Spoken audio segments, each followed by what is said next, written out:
Setelah kehancuran pasukan Raja Abraha, kota Mekah semakin ternama. Dari kota inilah sejarah manusia paling mulia dimulai. Ka'bah sebagai jantung kota Mekah semakin ramai dikunjungi para peziarah. Demikian pula para pedagang. Mereka datang dari berbagai penjuru jazirah. Namun sayang, Ka'bah mulai diselewengkan fungsinya. Akibatnya, kejahiliahan merajalela. Bahkan pada masa itu, memiliki bayi perempuan adalah hal yang sangat memalukan. Aib bagi keluarga. Sehingga sebagian dari mereka tega membunuh bayi perempuan mereka sendiri. Di tengah kondisi masyarakat jahiliyah itulah Nabi Muhammad dilahirkan. Bayi luar biasa itu lahir dari rahim seorang wanita mulia bernama Aminah. Pada saat itu ditandai peristiwa-peristiwa yang luar biasa. 10 balkon istana Kisra runtuh. Juga padamnya api-api yang biasa disembah oleh orang-orang Majusi.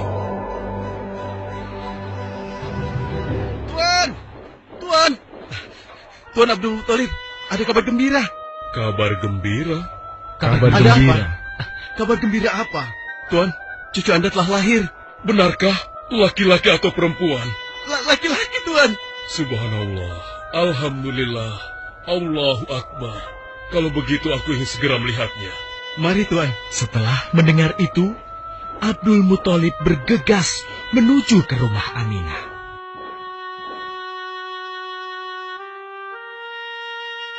Ah, cucuku, kasihan engkau terlahir yatim. Dengan penuh kasih sayang, Abdul Muthalib membawa cucunya ke Ka'bah. Ya Allah, jadikanlah cucuku ini menjadi seorang yang mulia dan terhormat, sebagaimana Nabimu Ibrahim alaihissalam.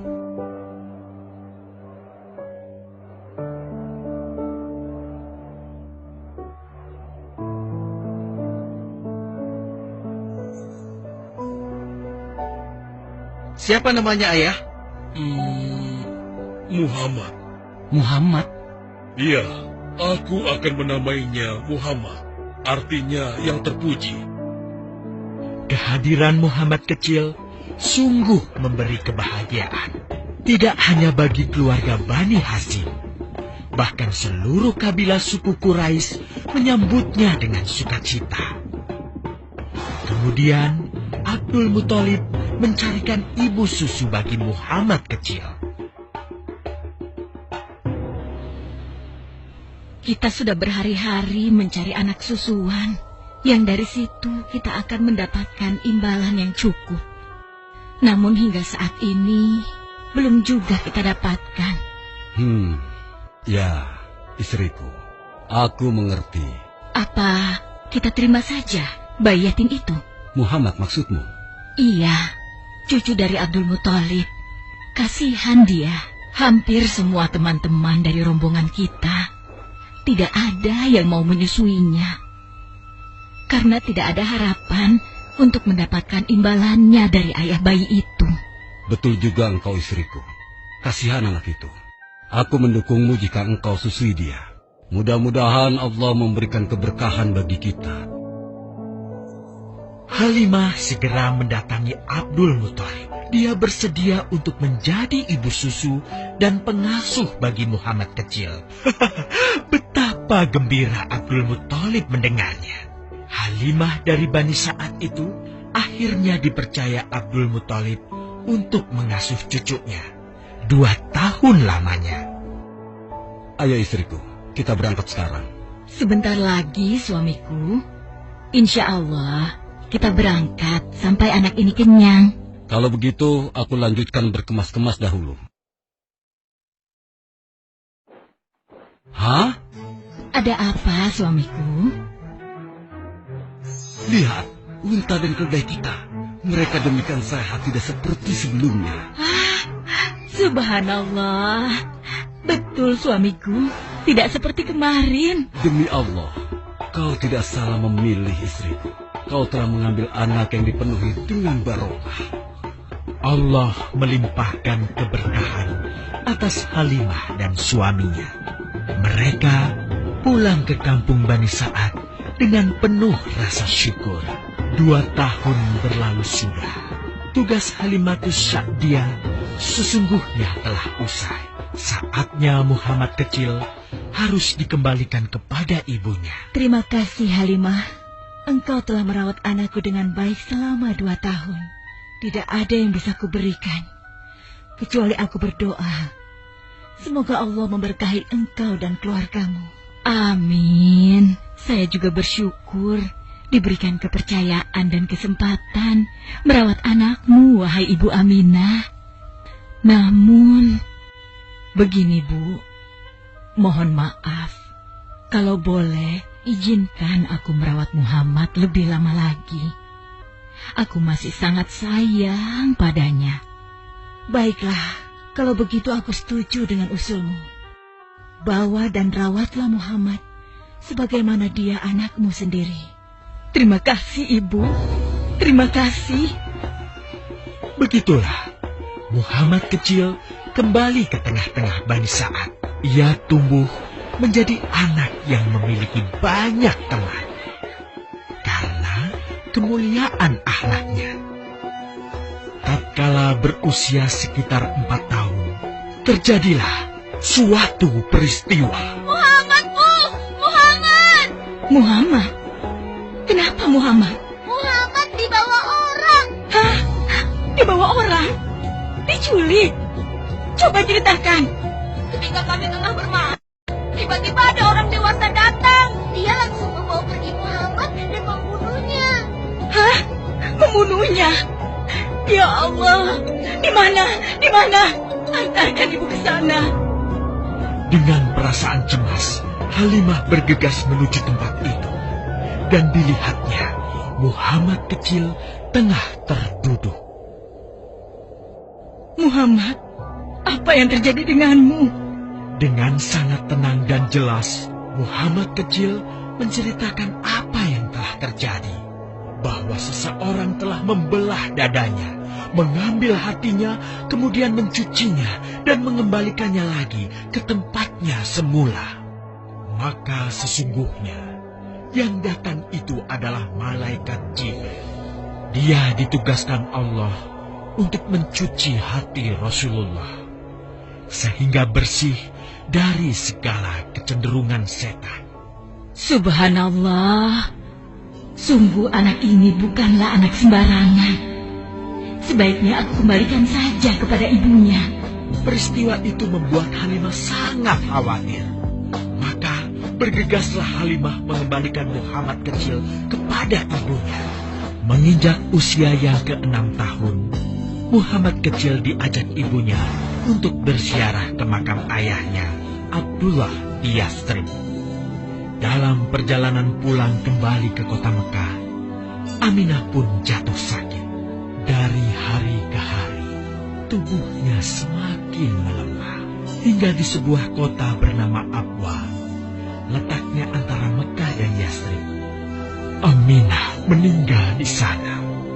Dan Muhammad kecil pun menjadi seorang anak yatim piatu. Sejak itulah Muhammad kecil dirawat dengan penuh cinta dan kasih sayang oleh kakeknya, Abdul Muthalib. Muhammad, sudah berhentilah memerah susunya. Insya Allah, sudah cukup untuk persediaan kita hari ini. Beristirahatlah sejenak. Makanlah agar kau tetap sehat.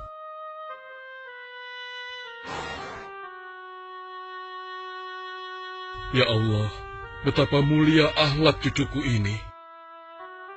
Namun, kasih sayang Abdul Muthalib tidak berlangsung lama. Saat usia Muhammad 8 tahun, Abdul Muthalib kakeknya yang sangat menyayanginya itu meninggal dunia. Kemudian, pengasuhan atas Muhammad pun beralih ke pamannya, Abu Thalib. Muhammad kecil tahu betul betapa sayangnya pamannya kepadanya. Di mana Muhammad? Ia tengah mengembalakan kambing milik salah seorang penduduk Mekah, suamiku. Sejak kapan dia keluar rumah? Sekitar waktu subuh tadi. Subhanallah, betapa baiknya akhlak keponakanku ini. Ya Allah, maafkan ketidakmampuanku mencukupi kebutuhan keponakanku. Sayangi dan berkahilah dia. Jadikanlah dia orang yang mulia di antara manusia. Hingga saat usia Muhammad menginjak 12 tahun, pamannya Abu Thalib mengajaknya berdagang ke Syam. Sampailah mereka di satu daerah bernama Busra. Saat mereka beristirahat, datanglah seorang pendeta menghampiri. Wahai saudaraku, selamat datang di Busra. Tampaknya kalian bukan orang sini. Dari manakah kalian berasal? Terima kasih saudaraku. Kami datang dari Mekah. Lalu, siapakah gerangan anak ini? Ini adalah keponakanku. Muhammad namanya. Apakah engkau bertanggung jawab atasnya, Tuan? Ya. Kemana ayahnya? Ayahnya sudah meninggal sejak ia masih dalam kandungan. Oh, apakah kini dia yatim piatu? Benar. Aku sungguh beruntung bertemu dengannya. Beruntung? Beruntung apa? Sungguh, keponakanmu ini adalah orang yang sangat istimewa. Oh ya? Ya, dia adalah seorang nabi, seorang utusan Allah. Bagaimana kau tahu hal itu? Aku tahu karena aku seorang pendeta. Dan berita kedatangan dia sebagai seorang utusan Allah sudah disampaikan di dalam Injil. Bahkan aku pun bisa mengetahuinya dari cincin kenabian yang berada di bagian bawah tulang rawan bahunya yang menyerupai buah apel sebagai tanda kenabiannya. Begitulah pendeta bernama Bahira menyampaikan kepada Abu Thalib perihal kenabian Muhammad. Ia berpesan agar menjaga baik-baik keponakannya itu, karena Muhammad kelak di suatu saat nanti akan menghadapi banyak gangguan dan rintangan. Istriku, Muhammad sudah berusia 25 tahun. Aku pikir sudah saatnya dia untuk menikah. Betul, suamiku. Namun, dengan siapakah dia akan kita jodohkan? Kemarin Khadijah mengirimkan utusannya dan menyatakan keinginan Khadijah untuk menjadikan Muhammad sebagai suaminya. Hah? Khadijah? Khadijah yang mulia itu? Betul, istriku. Khadijah yang selama ini mempercayakan barang perniagaannya kepada Muhammad. Kenapa dia memilih Muhammad? Ya, Khadijah mengagumi kejujuran dan kebaikan akhlak Muhammad. Menurutmu sendiri bagaimana? Aku pikir Khadijah adalah wanita terbaik bagi Muhammad. Kita akan melamarnya. Tepat di usia 25 tahun, Nabi Muhammad menikahi Khadijah yang berusia 40 tahun. Dari pernikahan itu, mereka dikaruniai Allah 6 orang anak. 2 laki-laki adalah Al-Qasim dan Abdullah. Sedangkan putrinya adalah Zainab, Ruqayyah, Ummu Kulsum, dan Fatimah. Namun, kedua putranya itu telah meninggal semenjak mereka kecil. Suatu ketika, terjadilah banjir besar di kota Mekah. Kabilah-kabilah di kota Mekah pun bergotong royong membangun kembali Ka'bah. Setelah pembangunannya selesai, terjadilah perselisihan antara pemuka kabilah tentang siapakah yang paling pantas meletakkan Hajar Aswad di Ka'bah. Abu Thalib, apa yang harus kita lakukan? Kita sudah bicarakan hal ini selama 5 hari, namun tidak ada titik temu. Aku khawatir akan terjadi pertumpahan darah. Sudah, begini saja. Kita sepakati bahwa masalah ini kita serahkan kepada takdir terbaik. Lihat pintu masuk Ka'bah itu. Siapapun yang pertama kali akan melewati pintu itu, dan siapapun dia, kita tidak boleh menolaknya. Setuju? Aku juga setuju. Baiklah, aku setuju. Aku juga setuju. Baiklah, kita perhatikan bersama. Tidak lama setelah kesepakatan itu, atas izin Allah, Nabi Muhammad menjadi orang pertama yang memasuki pintu menuju Ka'bah. Alhamdulillah, segala puji bagi Allah. Ternyata Muhammad, dan memang dia adalah orang yang tidak pernah kita temui ada celah. Betul? Betul. Ya, Betul. Nabi Muhammad pun menerima kepercayaan itu.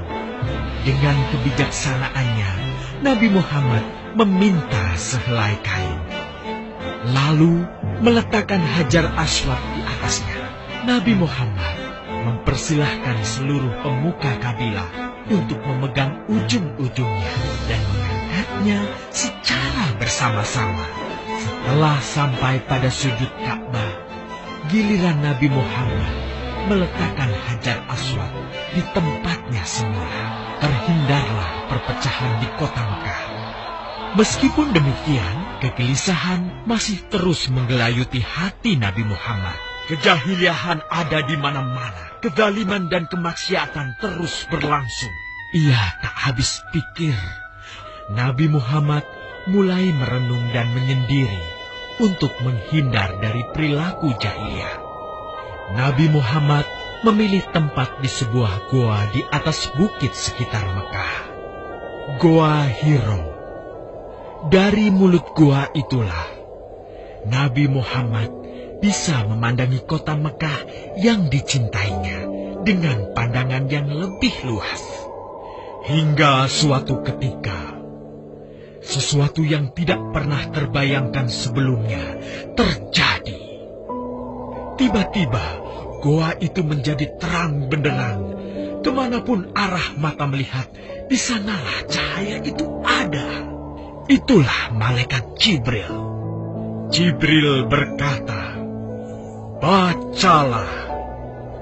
Dengan gemetar, Nabi Muhammad berkata, "Aku tidak bisa membaca."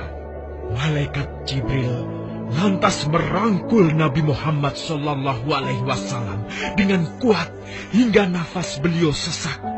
Seraya berkata lagi, "Bacalah." Sampai akhirnya malaikat Jibril membantunya setelah merangkulnya dan menyuruhnya membaca hingga 3 kali. Kemudian malaikat Jibril membantunya membaca. "Bacalah dengan menyebut nama Tuhanmu yang menciptakan. Dia telah menciptakan manusia dari segumpal darah. Bacalah, dan Tuhanmu lah yang paling pemurah, yang mengajarkan manusia dengan perantaraan Al-Qalam. Dia mengajarkan kepada manusia apa yang tidak diketahuinya. Kalimat suci telah terucap, resmilah sudah. Dari dalam Goa Hiro, Allah mengangkat Nabi Muhammad SAW sebagai penuntun dari kegelapan menuju cahaya, dari keburukan menjadi kebaikan, dan dari kesengsaraan menuju ke keselamatan.